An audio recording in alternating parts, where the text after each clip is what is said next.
नमस्कार शेतकरी मित्रांनो, आज 8 जुलै रोजी महाराष्ट्रात कोणत्या जिल्ह्यात पावसाचा अंदाज कसा आहे ते पाहूया। कोकण विभागात मुंबई, ठाणे, पालघर, रायगड, रत्नागिरी आणि सिंधुदुर्ग जिल्ह्यांमध्ये अनेक ठिकाणी मध्यम ते जोरदार पाऊस तर काही ठिकाणी मुसळधार पावसाची शक्यता आहे। तसेच विजांचा कडकडाट आणि ताशी 40 ते 50 किलोमीटर वेगाने वारे वाहण्याची शक्यता आहे। उत्तर महाराष्ट्रात नाशिक, धुळे, नंदुरबार, जळगाव आणि अहिल्यानगर जिल्ह्यांमध्ये हलका ते मध्यम पाऊस तर काही ठिकाणी जोरदार सरी पडण्याची शक्यता आहे।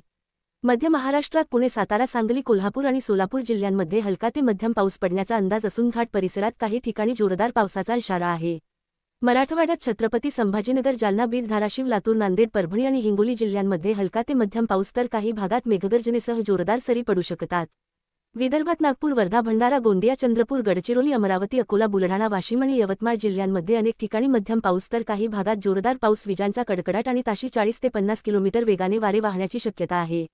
मित्रांनो, तुमच्या भागात पाऊस पडत आहे का? कमेंटमध्ये जिल्ह्याचे नाव नक्की सांगा आणि अशाच दररोजच्या हवामान अपडेटसाठी आपली शेतीला फॉलो सबस्क्राईब करा।